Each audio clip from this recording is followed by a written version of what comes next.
The co-chairman of the president's panel on the BP oil spill says the company is not solely responsible. William Riley says well operator PLC, rig owner Transocean, and cement contractor Halliburton all made questionable decisions contributing to the blowout.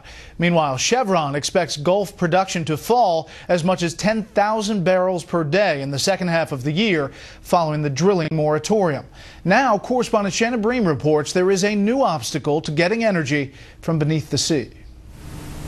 Today we're announcing the expansion of offshore oil and gas exploration. That was then, this is now. The administration has announced what seems to be an abrupt about-face on the issue of oil drilling off the U.S. coastline. It comes as a major blow to exploratory plans for the eastern Gulf of Mexico and the Atlantic coast. No offshore drilling there until at least 2017, and, quote, low potential for leasing along the entire west coast. They've broken the deal that was made with the American people in 2008, even though President Obama, when he was running for president, promised to keep that deal. Interior Secretary Ken Salazar says despite what candidate Obama may have said back in 2008, the BP oil spill changed everything. Quote, as a result of the Deepwater Horizon oil spill, we learned a number of lessons. Most importantly, that we need to proceed with caution and focus on creating a more stringent regulatory regime. Reaction has been swift from states that will be impacted.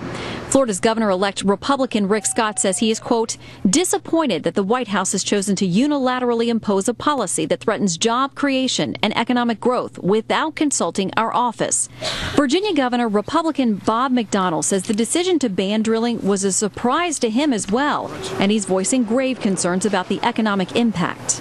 This is, to me, an arbitrary killing of an industry that would create thousands and thousands of jobs for my state, hundreds of millions of dollars in annual revenue, and in the middle of the worst economy in the modern era to just essentially kill an industry is really disappointing.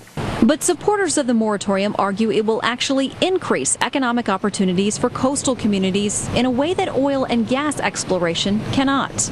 Tourism in the United States is about 5 times the potential for any of the new drilling, even if we did it all. So it's a much larger economic engine, and it's a sustainable one that isn't going to run out.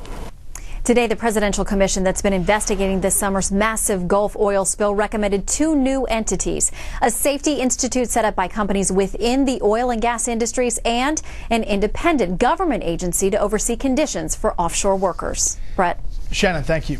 Checking international headlines now.